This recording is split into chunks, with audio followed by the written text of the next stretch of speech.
360 possibles. Vous rendez-vous compte de la chance que vous avez? C'est ce qui ça met une pression énorme. Non, écoutez, avec des plaisir. moments d'échange qui ont été très riches, en tout cas avec du monde ou sans trop de monde. On s'est parlé vrai, on s'est parlé de choses qui remuent parfois. Vous avez assisté à pas mal d'entre elles. Et c'est vrai qu'on peut échanger. Derrière, ça a une grande richesse. En tout cas, on en discutait à l'instant. Enfin, moi, j'en profite pour remercier vraiment les organisateurs parce que j'ai connu 360 l'année dernière à Brest. J'étais séduit et là, je viens de vivre 2 jours. Je ne sais pas si c'est votre cas, mais c'est vraiment un beau rassemblement et plein d'énergie. Donc, je ne sais pas s'ils m'entendent et m'écoutent, mais ça me permet au moins de prendre le temps de les remercier. Ronan, Sophie et toute l'équipe, ouais. Ils sont sur le pont depuis 48 heures et ça fait de nombreux mois qu'ils travaillent sur l'événement. Merci beaucoup à tous. Alors je commencerai bien avec vous parce qu'on a échangé. Hein. Oui. Mais ma collègue Anne ne va pas être contente. Vous croyez? Il pique un peu sa place. Bon. Bah, on peut peut-être débuter. Voilà. Alors Anne, je me suis permise on a remercié l'équipe des 360, j'ai remercié Auguste, on a parlé c'était la dernière masterclass de cette 3e édition. On t'a attendu gentiment. Hein. Merci beaucoup. Excusez-moi, c'est vrai que c'est la fin, la last but not least, puisqu'on est quasiment arrivé au terme des rencontres de 360 possibles. Et j'allais dire last but not least parce qu'on va parler de quelque chose de très, très intéressant pour cette dernière masterclass. Alors vous le savez, depuis hier matin, on explore la notion d'hybridation. Et la question qu'on va se poser pour cette masterclass, c'est de savoir si on peut hybrider des enjeux qui sont les enjeux du monde économique, les enjeux du développement d'un territoire et les enjeux de l'art, du monde de l'art, cet univers particulier. Alors la réponse que va nous donner Auguste, c'est oui. Oui, parce que c'est ce qu'il fait en fait. C'est ce que fait l'entreprise Yves Rocher avec le Festival Photo de la Gacilly, que vous connaissez peut-être. C'est un festival qui, chaque année, rassemble plus de 400 000 amateurs de très belles photos qui viennent dans cette petite ville pour découvrir des clichés magnifiques. C'est une réussite à laquelle vous avez donné un nom. Ça s'appelle l'Artractivité. C'est pas mal trouvé. Alors, l'Artractivité, mais par contre c'est difficile à dire. L'Artractivité, pour quels enjeux et comment ça marche, c'est ce que vous allez nous expliquer. Auguste Coudray, vous êtes directeur communication relations publiques donc chez Yves Rocher et vous êtes aussi le président de ce festival photo. On va commencer par parler de vous. Alors, petite précision, le festival photo dont on parlera tout à l'heure est porté par une association loi 1901. Mon vrai métier, j'ai une partie de mon temps consacré en mécénat de compétences pour le festival photo. Donc merci à l'entreprise que je sers. Mais mon vrai métier est celui que vous avez cité. Donc je m'occupe des relations publiques, entre autres de la marque Yves Rocher en Bretagne. Voilà. Ça, c'est votre métier. Et votre parcours, celui qui vous a amené à ça, c'est quoi? Alors, mon premier métier, en fait, était instituteur, tout simplement. Et j'ai passé 3 ans instituteur en CM2, donc vous avez tous des enfants, vous savez quel niveau c'est. Et je me suis intéressé très très vite et d'une façon très volontaire pour des enfants qui étaient en difficulté scolaire. Donc mi-parcours, mi-instit, mi-éduc. Et là, ce qui m'intéressait dans ce métier, ce qui me sert toujours aujourd'hui, c'est d'avoir été amené à porter un autre regard sur ce que l'on vit au quotidien. Un regard sur soi, un regard sur les autres et un regard de l'environnement dans lequel vous vivez. Et ça, je l'ai fait pendant donc plus de 10 ans. Et comme j'avais autre chose aussi qui me titillait depuis très longtemps, qui était des notions de développement de territoire et d'environnement, j'ai continué en parallèle des études qui m'ont permis, le jour où je l'ai décidé de quitter l'enseignement, de pouvoir consacrer un peu de temps pour des collectivités locales, entre autres travaillant dans une association sur Paris qui s'appelle Idéal, information sur le développement, l'environnement et l'aménagement local, pour, là encore, révéler des acteurs de territoire qui avaient su convaincre, qui avaient su démontrer des talents, des compétences, répondant à des problématiques liées à l'air, à l'aménagement du territoire, aux déchets, etc. etc. Et ça, je l'ai fait pendant 5-6 ans, je sais plus.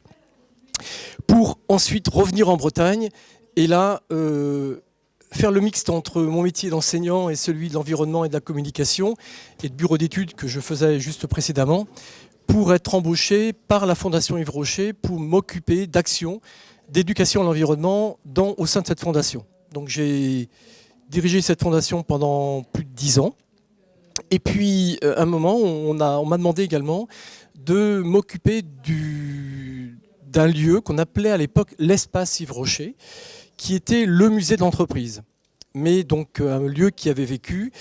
Donc ce que j'ai fait, c'est-à-dire que j'ai continué la fondation et j'ai relooké, disons, l'espace Yves Rocher pour en faire un autre musée.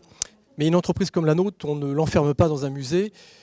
À peine l'inauguration, le vernissage fait, le lieu dans lequel vous avez déposé quelque part l'entreprise est déjà has-been. Donc en fait, on a retravaillé le concept de ce musée d'entreprise pour, à l'époque, contribuer fortement à tout ce qui était tourisme industriel, tourisme de marque. Donc on a développé des activités permettant aux gens qui le souhaitaient de découvrir les coulisses de la marque, mais d'une façon expérientielle, c'est-à-dire visitant le jardin botanique, partageant du temps avec nos jardiniers, partageant du temps ou du moins visitant nos sites industriels. Et puis de notre premier musée, l'ayant transformé en végétarium, premier musée en Europe entièrement dédié au monde végétal, partenariat marque Yves Rocher, Muséum d'histoire naturelle, de découvrir aussi les enjeux environnementaux liés au monde végétal. Donc en fait, on était un peu comme une complète chez nous, vous savez, Galate, œufs, fromage, jambon, où on fait du jardin, on fait du site industriel et on fait aussi un musée. Et en fait, on vendait des prestations qui permettaient aux salariés aussi d'être reconnus dans leur talent et savoir-faire et permettant aux gens qui le souhaitaient, donc bon nombre de clientes, de découvrir qui et comment on faisait leurs produits. Donc tout ça a bien marché. Et puis, au bout d'un moment, comme dans tout musée qui se respecte, si vous n'innovez pas, si au bout d'un moment, au bout de 3 ans, 4 ans, vous ne faites pas quelque chose qui vient enrichir et accompagner ce musée, vous le voyez très vite au nombre de fréquentations, la fréquentation diminue. Donc on a ouvert le musée également à d'autres types d'expositions temporaires, itinérantes, toujours sur une thématique environnement et végétal. Et puis il nous est venue l'idée d'exposer des photos de nature dans la nature. En fait, les idées, vous savez, elles viennent souvent en marchant. Et tout simplement, un jour comme aujourd'hui, quand on se promène à la Trinité ou sur la côte, je suis tombé par hasard sur des photos en extérieur de Philippe Plisson. Et les photos de Plisson, vous les connaissez. Et c'était des photos qui étaient en format panoramique, qui étaient assez gigantesques, qui faisaient 1,30 m sur 3,80 m. Et là, dans la nuit, je me suis dit, mais il faut absolument que je rencontre ce monsieur pour voir quel type de deal on peut faire avec lui.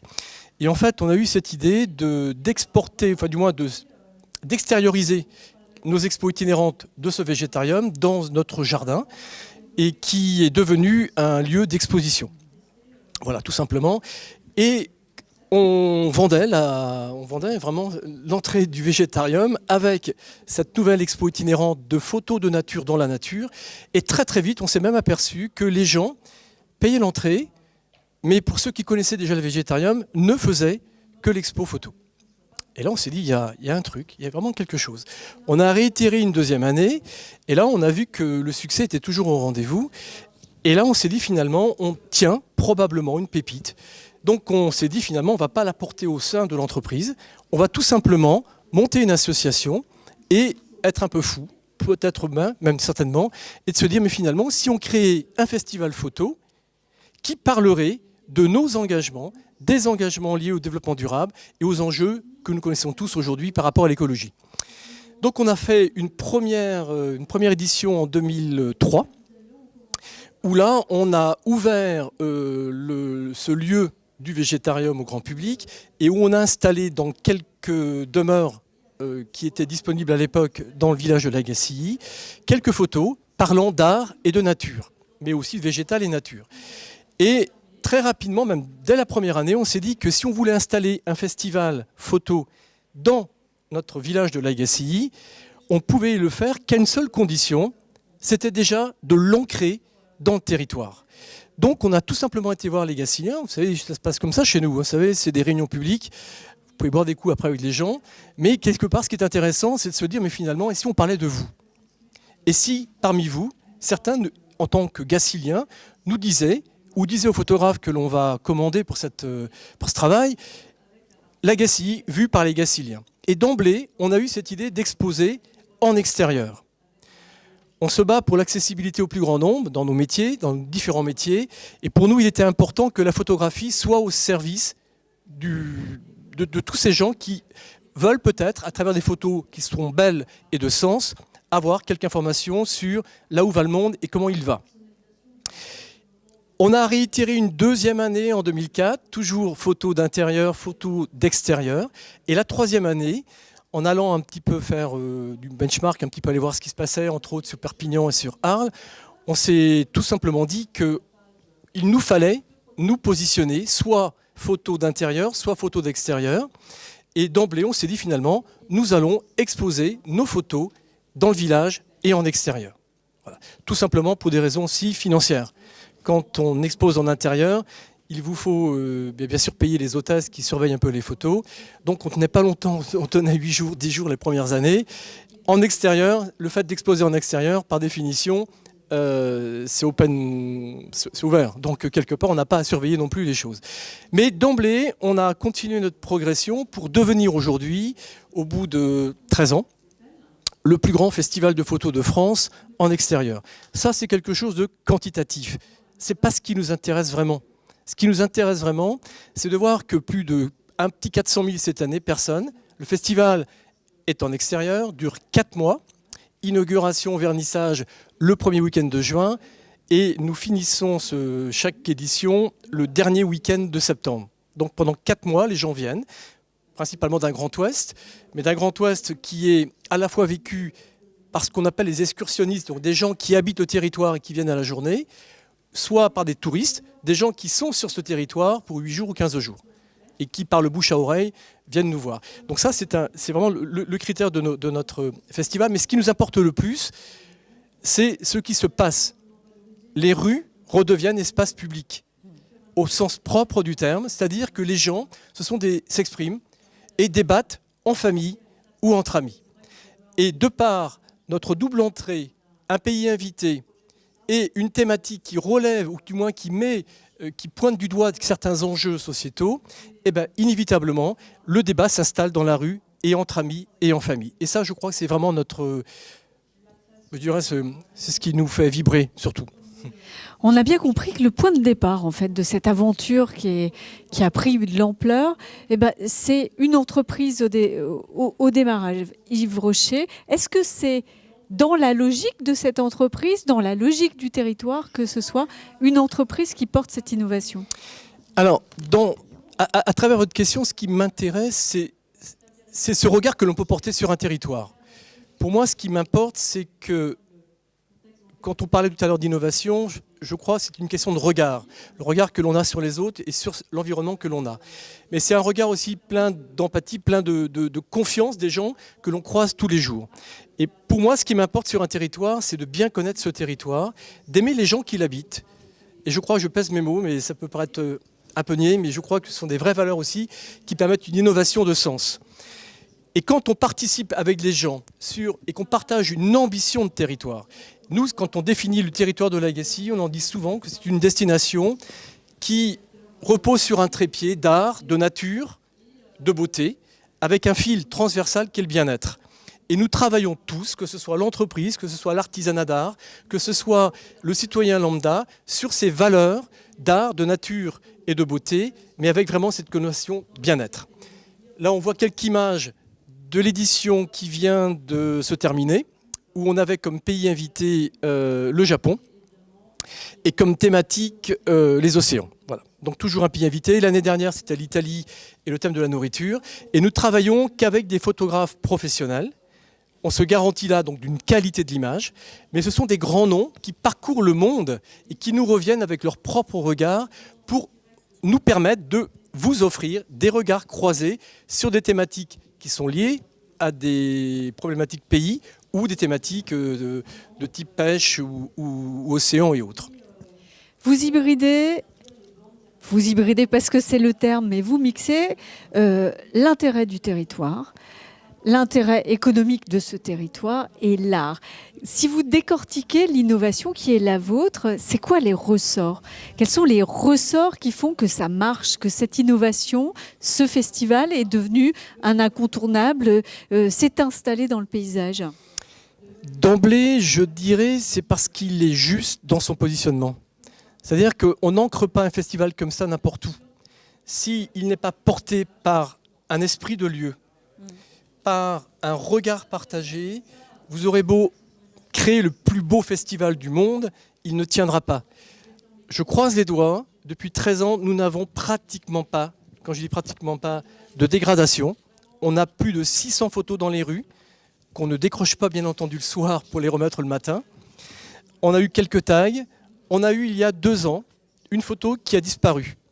Une photo de Douaneau Un qui a vol. disparu 3 jours après le vernissage. On était un peu embêtés.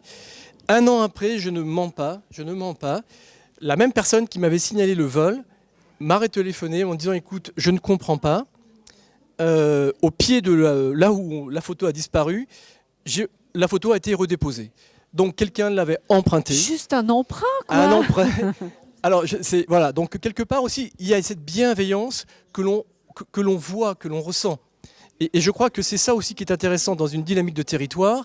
Et quand on parle d'art, attractivité, le concept n'est pas de moi, je tiens à le dire, c'est d'Atout France, mais je trouve qu'il nous va bien. Donc c'est comme un vêtement, vous savez, quand il vous va bien, on le prend et on le porte, hein, avec le raccord, bien entendu. Mais donc c'est tout ça. C'est que se passe-t-il ? Et j'ose dire peut-être que le festival est devenu une sorte de phénomène Gacilly, où les gens viennent, mais ne viennent pas par hasard. Ils décident de venir ensemble partager un beau moment. Et quand on les entend et qu'on se fait petite fourmi dans la fourmilière, et qu'on les voit regarder, commenter et repartir, et se poser des questions, et de se dire je suis d'accord ou pas d'accord, là, la parole se libère. Et les esprits se libèrent, et surtout, il y a dialogue. Et pour nous, c'est ça qui nous importe, c'est de créer et d'accompagner cette conscientisation liée aux enjeux écologiques de ce siècle-ci, mais d'une façon qui soit belle, qui ait du sens, et qui soit accessible au plus grand nombre. J'entends la cohésion de tous les acteurs autour du projet, on va dire, le naturel de ce festival à cet endroit-là, parce que ça colle au territoire. Mais bon, on va pas se mentir, tout n'est pas tout rose. Il y a bien des freins, des difficultés pour monter un projet comme celui-ci. Vous avez dû en rencontrer. Oui, Non ? si. Bien sûr que oui. Bien sûr que oui. Alors, l'avantage sur un projet comme celui-ci, c'est d'avancer vraiment step by step, quoi. C'est-à-dire ne pas vouloir faire très vite et trop grand tout de suite parce qu'on plante, on peut tomber. Alors, les principales difficultés n'ont pas été de faire adhérer la population parce que d'emblée, la population est venue au montage. Le montage de l'événement, c'est 1 mois. Et on rencontre les Gacilliens le soir, le midi dans les rues, qui vous commentent réellement les photos quand elles sont mises dans la rue. Elles sont à peine montées qu'elles sont déjà commentées. Donc on a une adhésion et une confiance, et c'est ça qui nous fait tenir. Les principales difficultés ont été liées à des problèmes financiers, tout simplement. Nous avons pris pour engagement de payer les photographes.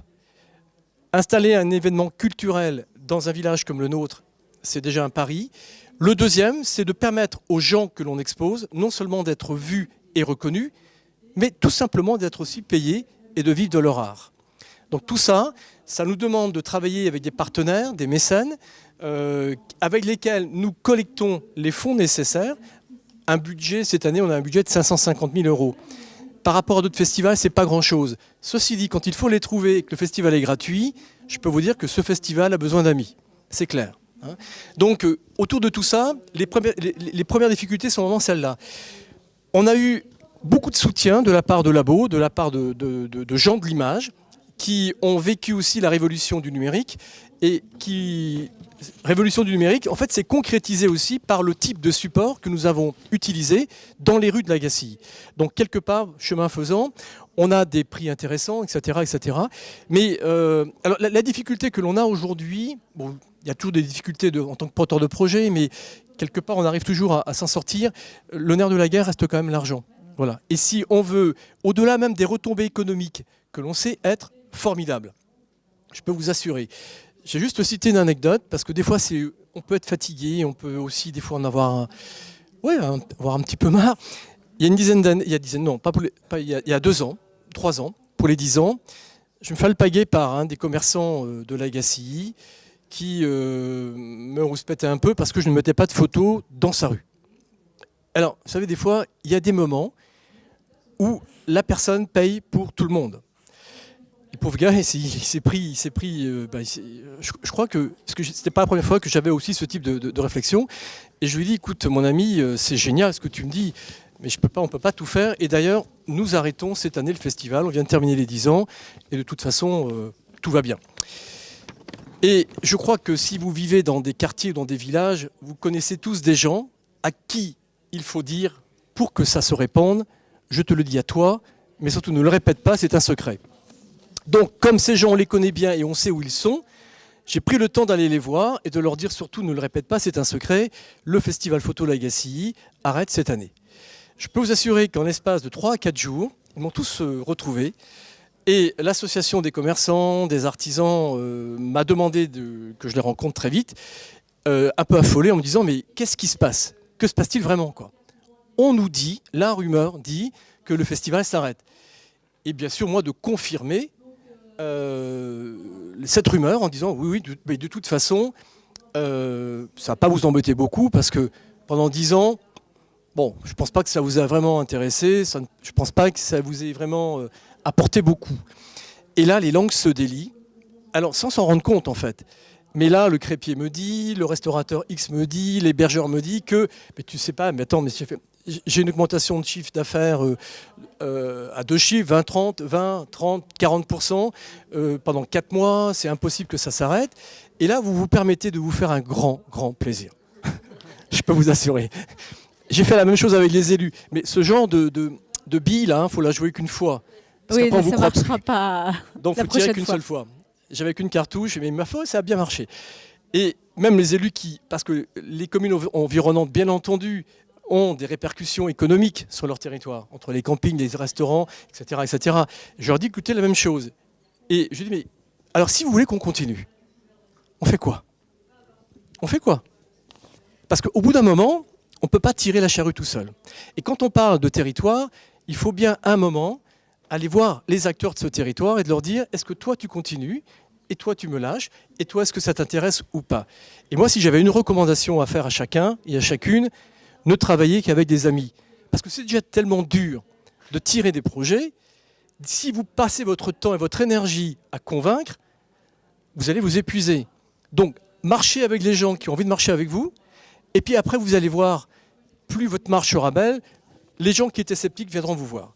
Et ce qui s'est passé, c'est que du coup, on a créé un collectif de mécènes locaux qui, c'est pas tant sur l'argent collecté, mais c'est surtout sur le fait de savoir aujourd'hui que le festival est porté par des acteurs de ce territoire, qui sont taxis, qui sont hébergeurs, qui sont restaurateurs, qui sont tout simplement citoyens lambda, mais qui, de temps en temps, prennent des visites de sites pour des photos, pour en parler, etc., etc.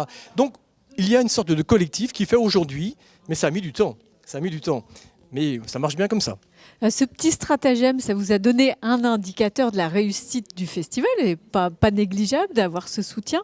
Est-ce qu'aujourd'hui, vous avez d'autres critères qui peuvent vous permettre de dire nous avons réussi et nous avons produit du développement économique, de la reconnaissance du territoire aussi parce que je pense à votre premier métier, celui d'éducateur, d'instituteur, de l'art et de la diffusion de l'art sur le territoire. C'est quoi les indicateurs qui peuvent vous permettre de dire j'ai réussi, on a réussi? Il y a toujours ces indicateurs quantitatifs, nombre de visiteurs, chiffre d'affaires généré, etc., que l'on connaît tous. Donc ça, on a mis des indicateurs en place. Cette année, bon, on a, parce que quand je vous dis des chiffres, vous allez me dire, mais comment fait-il, où prend-il ces chiffres, alors que son festival est dans la rue, 30 galeries qui sont dans les jardins, dans les rues, dans les venelles, etc. On travaille tout simplement avec une boîte extérieure qui comptabilise à certains endroits le nombre de passages et qui nous donne la concrétisation, du moins la transformation du nombre de passages en nombre de visiteurs. Donc, on sait que l'année dernière, on a eu 310 000 à 400 000, 10 000 près éventuellement, visiteurs, et que cette année, on a eu 385. Donc, progression de 30%. Nous habitons tout près de Rochefort-en-Terre. Donc, village préféré des Français, c'est ça, hein. Donc, quelque part, ça a certainement aussi boosté et bouleversé un peu notre progression à 2 chiffres qui était à 10-12 tous les ans et qu'on voyait arriver. Donc, ce sont les indicateurs de ce type que l'on connaît.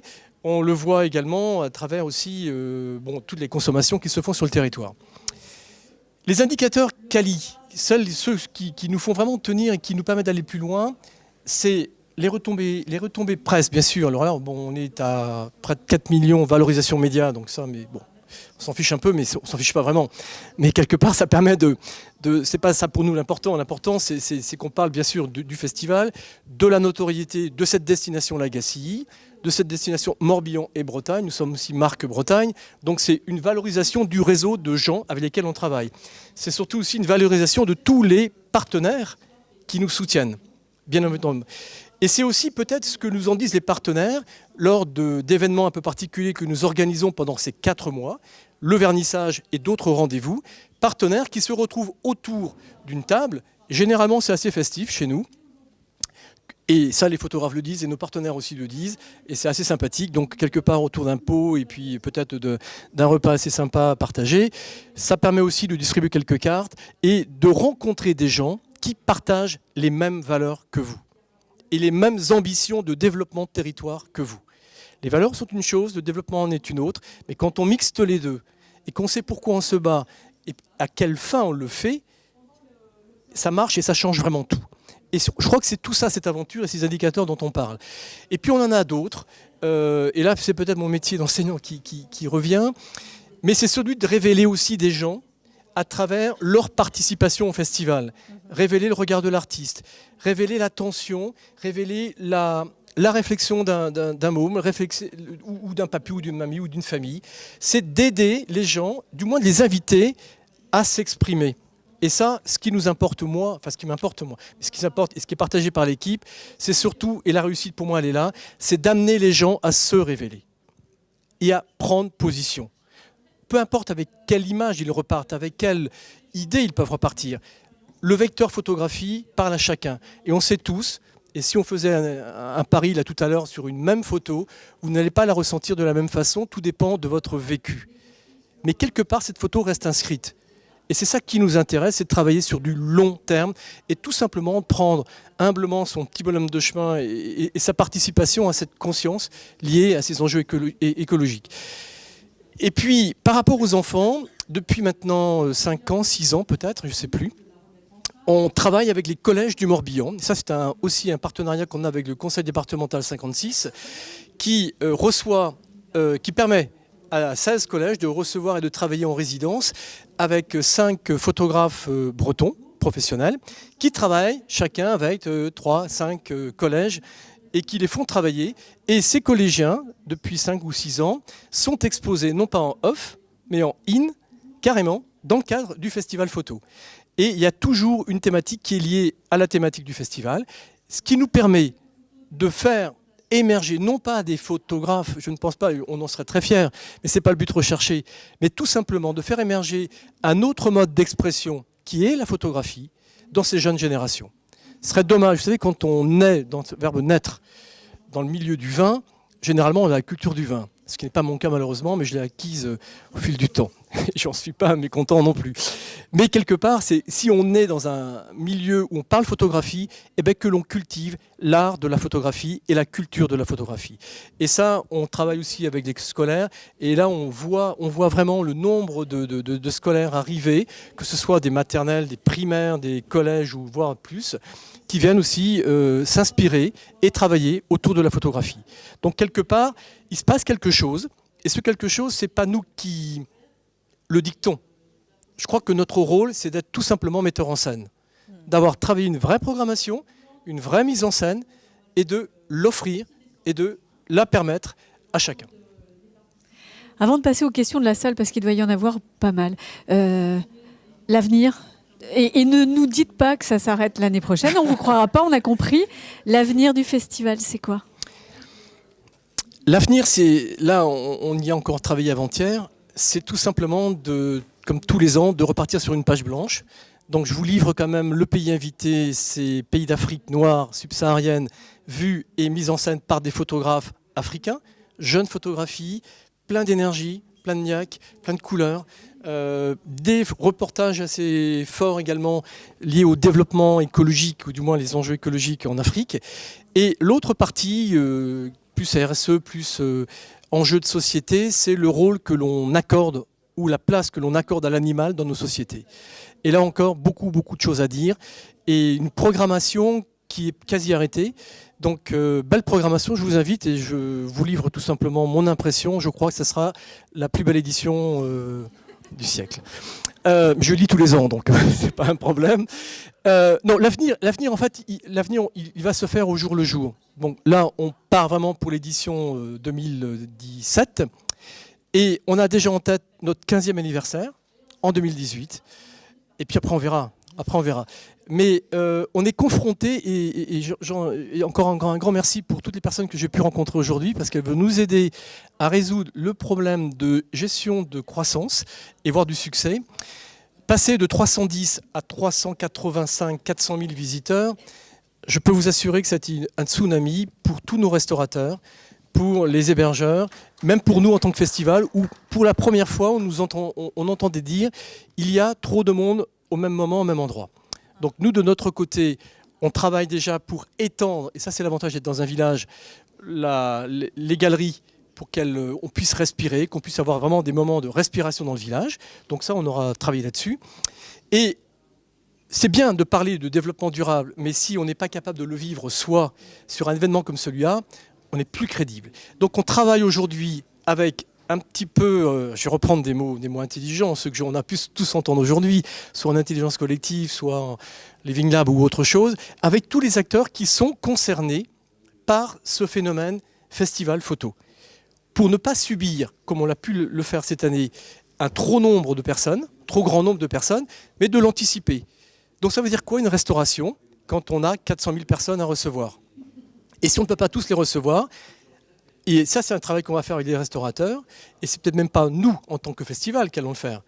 Est-ce qu'on va peut-être faire, à l'image de ce que j'ai entendu tout à l'heure, un corporate hacking, je ne sais pas, il y a plein d'idées qui germent, mais c'est de trouver avec les gens qui sont impactés les vraies solutions.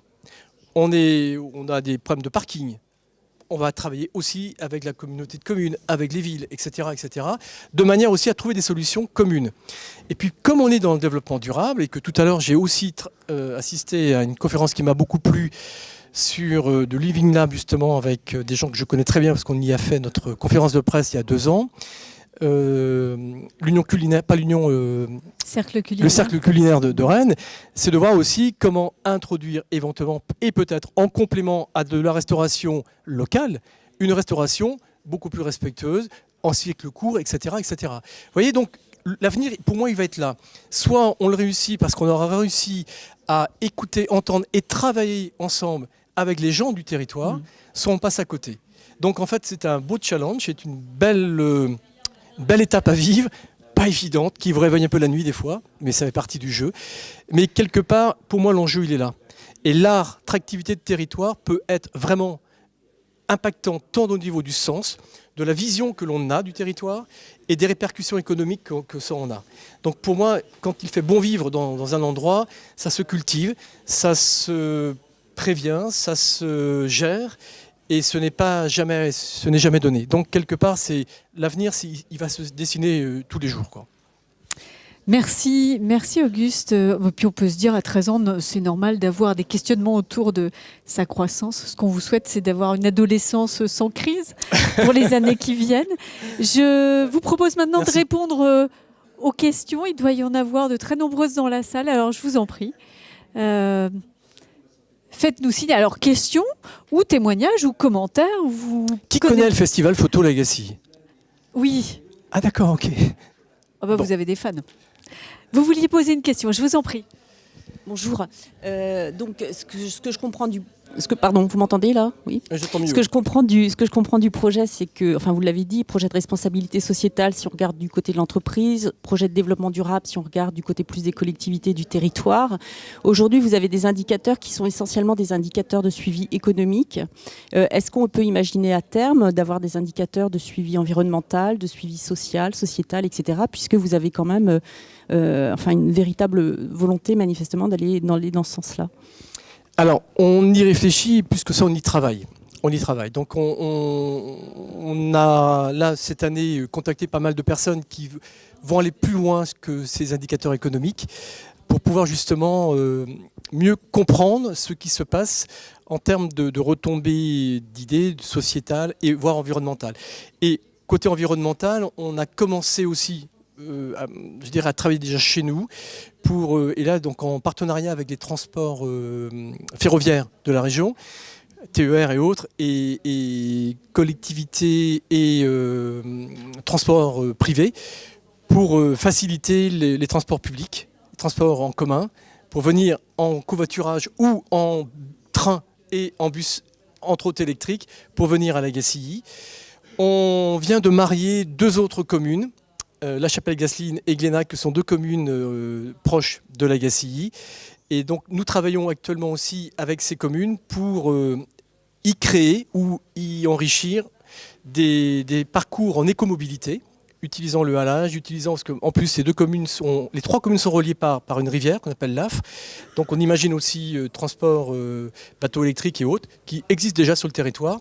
Donc c'est juste une réflexion de mise en synergie avec ces différents acteurs qui vont travailler dans le même sens. Donc un impact de diminution à terme, j'espère, de l'impact écologique est lié au transport. Donc ça, c'est quelque chose qu'on y fait. Et on a une réflexion également, entre autres en ce qui nous concerne, pas le trop, il n'y a jamais trop, mais de cette gestion de visiteurs, sur la gestion des déchets générés. Voire éventuellement peut-être faciliter l'accès à des sandwichs ou une restauration soft. Quand je dis soft, circuit court aussi, mais avec le moins d'emballage possible. Voilà. Bon. Maintenant, après, de ce qui se passe dans la tête des gens, c'est difficilement évaluable. Donc pour l'instant, on ne sait pas. Tout ce que l'on sait, c'est qu'il y a probablement un fort taux de satisfaction. On estime aujourd'hui, de par nos enquêtes terrain que nous faisons, que plus de 50% des gens sont des addicts un petit peu du festival et pour la plupart d'entre eux sont devenus déjà au moins 3, 4, 5 fois. Donc s'il y a un taux de satisfaction, je pense que quelque part ça génère probablement des idées et ça génère aussi une satisfaction de pas que plaisir de voir les images, mais ouais, intellectuelle. Ouais. Merci beaucoup. D'autres questions ?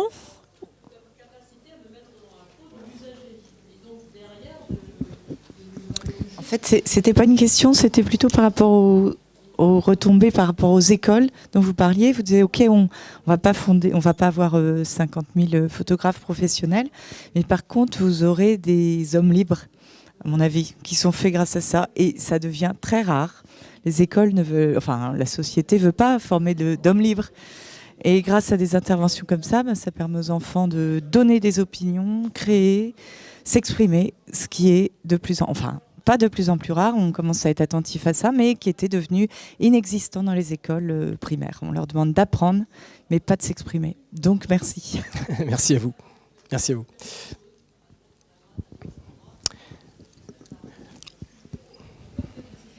Est-ce que vous pourriez nous expliquer de quelle manière les commerçants, toutes les professions, même libérales sur le territoire, se mobilisent pour pouvoir participer à cet événement, même et surtout s'ils ne peuvent pas être mécènes, donner de l'argent, mais qui veulent apporter leur contribution. Il y a certaines choses qui ont été inventées, imaginées, certains services qui sont mis à disposition dans ce cadre du festival, et ça crée aussi une dynamique entre les gens, et il y a une vraie, on va dire, synergie qui se crée.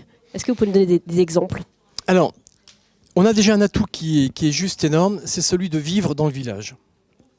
Ça, c'est le b.a.-ba. C'est-à-dire que si on ne connaît pas les gens et qu'on n'est pas capable de les appeler par leur prénom, au bout d'un moment, vous êtes hors sol. Donc c'est de cultiver et toutes les personnes qui travaillent pour le festival ont vraiment cette culture de la proximité des gens que l'on croise dans les rues. Ça, c'est quelque chose d'important. Après, pour annoncer l'édition sur laquelle on travaille, la programmation sur laquelle on travaille, on organise des réunions publiques. Donc les gens viennent ou ne viennent pas, mais on en organise quelques-unes, ce qui leur permet quand même, au bout d'un moment, de connaître l'édition sur laquelle on va travailler. On a rencontré, bien sûr, et on travaille aussi avec les... Comment on les appelle, ces gens qui font visiter les villages, les villes, Les guides? Oui, les guides. Guides touristiques? Non? Non, c'est les... Non, les habitants. Les greeters, voilà. Greeters, merci. Donc, on a aussi une équipe de greeters qui nous accompagne. Alors peut-être qu'on peut repréciser qui sont les greeters, parce que c'est peut-être pas une les évidence greeters, pour ce tout sont le des monde. gens qui sont passionnés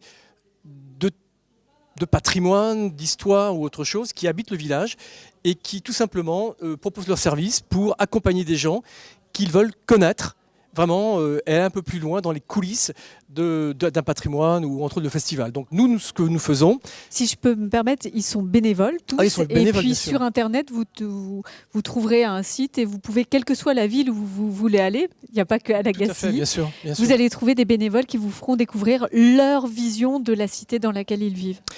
Et le phénomène marquant, c'est que le bouche à oreille fonctionne vraiment très très bien. J'ai un ami qui, c'est juste une boutade, mais qui, il y a 3 mois, d'une façon très sérieuse, me dit: Auguste, je ne te demande qu'une seule chose, comme tu l'avais plus ou moins annoncé et pas fait, il faut arrêter le festival. Et là, au départ, j'avoue avoir été pris au piège parce qu'il était très sérieux. Et je lui ai dit: écoute, tu vas m'expliquer parce que je ne comprends pas. Il me dit: tu ne te rends pas compte, nous sommes très nombreux comme ça. Tous les étés, on vide notre cave. Parce qu'on invite les amis, les cousins, la famille. Et non seulement il ne reste pas le midi, mais il reste le soir à l'apéro et au barbecue. Si bien que nos caves se vident chaque été. Et c'est juste une boutade, mais qui révèle autant l'investissement également des Gaciliens. Et pour moi, ce sont les personnes, et peut-être vous qui connaissez le festival, qui en parlez à d'autres, qui sont les réels communicants et ambassadeurs du festival. Pour nous, mais on l'a entendu plusieurs fois dans les différents ateliers, on favorise l'expérientiel. Ce qui nous intéresse, c'est la façon dont les gens perçoivent, ressentent leur visite au sein du festival. Qu'ils retiennent ou pas le nom des photographes, peu importe. L'essentiel, c'est qu'ils vivent quelque chose. Et le fait de vivre quelque chose et d'avoir quelque chose à partager, c'est ça qui fait que les gens ont envie de venir ou de revenir. Et donc, par rapport au village, tous ces gens, tous ces Gaciliens que l'on prend le temps de rencontrer, que l'on prend le temps d'informer sur ce qui va se passer, mais un peu comme on l'a fait encore cette année, on fait des bilans avec eux. C'est-à-dire que les bilans, quand on a un problème, on le dit, quand on a un souci, on en fait part, quand on a un bilan quantitatif ou quali à apporter, on le fait avec eux, et les gens savent réellement ce qui s'est passé dans l'année. Mais ces gens-là, pour la plupart de gens que je rencontre, me disent mais ils font 10 fois, 15 fois la visite du festival avec leurs amis. Et donc il y a une sorte de fierté qui s'est installée au fil du temps, qui fait que le village de 2200 habitants n'est plus un village lambda perdu au fin fond de l'intérieur des terres, mais est devenu une destination à part, choisie.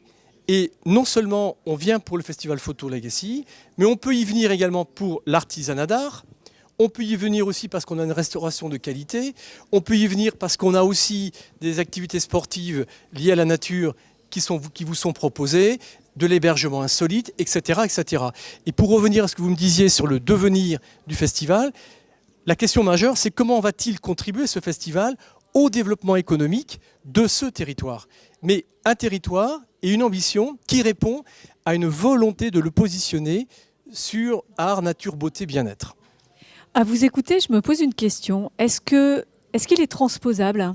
Alors évidemment, peut-être pas forcément de la photo, peut-être pas seulement à Lagacy, mais est-ce que ce concept d'attractivité, on peut se l'approprier ailleurs ? Mais bien sûr, quand on regarde des villes comme Nantes ou comme Rennes ou comme d'autres auxquelles je pense, on voit qu'il existe aujourd'hui des festivals, des animations d'art de la rue, d'art contemporain, etc., qui jouent le même rôle. qui jouent le même rôle. Ce qui est assez étrange chez nous, c'est que c'est un tout petit village de 2200 habitants, donc quelque part, c'est la population qui vit avec. Mais quand on regarde ce qui est fait avec les machines de Nantes, quand on regarde avec Voyage à Nantes et autres, ce sont des vrais routeurs, des vrais ambassadeurs aussi de ce concept d'art-activité. Lyon pareil, puis dans d'autres domaines, on en connaît plein. Ce qui est important, c'est de voir que tout est possible. Il y a ici dans cette salle une personne avec qui j'ai discuté hier soir encore, que j'ai rencontré il y a 8-10 jours, petit village dans les Côtes d'Armor, qui porte aussi un projet de photo, mais pas pour la photo en soi, la photo en tant que révélateur de l'histoire de la commune. Une histoire qui est liée à une cité médiévale et à une sorte de lac, et avec une digue et qui date de l'époque de restauration du village. Bon, avec une problématique qui est de dire les gens qui viennent pour l'activité sportive liée au lac ne vont pas au village, et ceux qui sont au village ne viennent pas au lac. Comment résoudre, enfin, du moins être le go-between qui vous permettrait aux gens de découvrir le lieu où ils font leur activité nautique. Et pour ceux qui viennent là, je vous dis la même chose. Et en fait, on s'est aperçu qu'en valorisant la digue, mais sur son histoire, pour que cette digue se raconte à travers un reportage photo qui parlerait des gens qui l'ont connue ou qui en ont entendu parler par leurs anciens, mais qui parlerait aussi des ados qui s'y retrouvent peut-être le soir, ou des plus jeunes, etc., et de leur donner leur propre vision de cette digue, ça permet aussi aux gens qui croisent ces gens-là, lorsqu'ils viennent pour une journée, 2 jours ou plus, de mieux comprendre là où ils passent du temps. Donc la photo est au service et révèle une nouvelle fois, pour moi le mot révélateur c'est peut-être le mot qui me caractérise le plus, mais révèle l'identité et l'esprit d'un lieu. Donc ça c'est démultipliable. Et si on prend le temps tout simplement d'écouter, de regarder, et je dis, et je le répète, d'aimer les gens auxquels vous vous adressez, eh bien, l'innovation prend son sens. Mais si on n'a pas ces valeurs-là, innover pour innover, je ne vois pas l'intérêt. Faire de la photo pour de la photo, il n'y a aucun intérêt. C'est juste un support, mais c'est un support formidable qu'il faille traiter avec beaucoup de minutie et de côté précieux, parce que la photo cause à chacun, comme je le disais, mais tout est transposable. Il faut juste savoir vers quoi on tend et comment on veut y avancer. Mais on n'avancera jamais seul, il faut toujours avancer avec les gens auxquels vous vous adressez. Merci beaucoup. Y a-t-il d'autres interventions ? Oui, il y a un autre vecteur qui est la musique. Quand j'entends parler d'Afrique, est-ce que c'est quelque chose que vous couplez ou pas du tout ? Enfin, voilà. Si. La deuxième question, c'était le bénéfice pour Yves Rocher, enfin le groupe Yves Rocher. Ah, ok. Alors, côté musique, en parallèle, on a, mais ça c'est mon autre casquette là, on organise pendant tout l'été des apéros-concerts au Végétarium Café, et tous les jeudis soirs en fait. Et bien entendu, la programmation est liée également au festival, à la thématique du festival. Petite anecdote quand même pour cette année, on a fait venir entre autres une soirée une flûtiste, c'est ça, japonaise. Ok, elle m'a vidé la terrasse. Donc je me suis un peu planté. Ceci dit, c'était une excellente musicienne, mais la musique japonaise, il faut vraiment aimer, et c'est très particulier. Donc on a rattrapé le coup après avec un autre musicien qui était là. Donc, mais par contre, on tente de faire. Alors, ça va être beaucoup plus facile l'année prochaine, parce que musique africaine, là, si vous aimez danser, ça va être assez sympa. Alors, retour sur Yves Rocher, j'ai presque envie de dire, la marque n'a pas besoin de ça pour vivre. Maintenant, sur une démarche d'intégration d'une entreprise, d'une marque dans son village, qui est quand même le sponsor, le sponsor principal, c'est aussi prendre part à un aménagement de territoire et à une dynamique de territoire partagée avec les autres. Voilà. C'est dans ce sens-là que l'on parle de la marque, mais le festival est complètement déconnecté de la partie commerciale de l'Agassi. Je mentirais si je vous disais, ou si je passais sous silence, que le magasin marche très fort l'été, tout comme la crêperie du coin, tout comme le restaurateur du coin, etc., etc., bien entendu. Mais on n'en fait pas un vecteur, un support de promotion de la marque. Surtout pas, non. Et juste peut-être une dernière chose, parce qu'on m'a posé cette question aussi plusieurs fois, parce que nous, on ouvre, on connaît tous la difficulté de sponsoring aujourd'hui par rapport aux événements culturels. On sait tous que les fonds publics diminuent, Donc il nous faut trouver des fonds ailleurs. Et là, il y a vraiment un vrai travail à faire. Et là-dessus, on se débrouille pas trop mal, je pense. Ce qui est de pouvoir donner envie à des acteurs privés de rejoindre une équipe comme la nôtre, parce que valeurs partagées, parce que des enjeux sociétaux derrière, tout en préservant la qualité de la programmation. C'est-à-dire que nous n'avons pas un partenaire privé, ou public d'ailleurs, qui met son nez dans la programmation. Et ça a été d'emblée quelque chose d'acté, et qui est d'ailleurs accepté, mais fortement et grandement par tous les partenaires. Ouais. Merci beaucoup. Alors, monsieur, je vous en prie, ce sera la dernière intervention. Et je suis arrivé peut-être après, vous avez déjà parlé de votre modèle économique. Du festival ? Oui. Alors, c'est un festival gratuit. Donc, voilà, c'est une association loi du 901. Voilà. Et c'est un festival, on a une quarantaine de partenaires, ou de mécènes plus exactement, qui nous soutiennent pour un budget qui tourne cette année à 550 000 €. Voilà. 30% fonds publics et 70% fonds privés. Mécénat, oui. Donc qui permet aux donateurs, ou du moins aux sponsors, de bénéficier de 60% d'abattement pour l'IS, quoi. Impôt sur société. Non. Yves Rocher représente la moitié des investissements privés et le reste, ce sont des partenaires de type partenaires techniques, labos, mais aussi on a des banques qui sont avec nous, on a d'autres entreprises, entre autres, pour ceux qui connaissent, Tribala Sojason qui est sur Rennes ou à côté, Liffré, des entreprises qui se retrouvent à travers les engagements environnementaux, RSE, qu'ils développent eux-mêmes dans leur société. Voilà. Je cite une autre société, entre autres Manitou, tout simplement, parce que quand on monte des photos, vous avez vu les images tout à l'heure, la photo la plus grande faisait 70 mètres carrés. Donc on ne la monte pas avec une échelle. Donc on a besoin de chariots élévateurs, etc. Donc on a aussi du mécénat en nature. Avec des valeurs qui se retrouvent dans les vôtres aussi. Voilà. Et le retour sur ça, pour nous, c'est de permettre aux entreprises de venir avec leurs collaborateurs ou leurs clients, peu importe, hein, mais pour venir voir le festival et surtout de bénéficier de visites commentées. Et ce qui est toujours intéressant à travers la mise en scène que l'on peut faire, c'est certes de la découvrir, mais d'y entendre aussi les coulisses, quoi. Nous, on a la chance de travailler avec des photographes. Il y a toujours des anecdotes assez sympas et croquantes à donner. Et quelque part, c'est de reconnaître aussi tous les gens qui nous aident. Merci beaucoup. Il est 16h, je crois. C'est ça.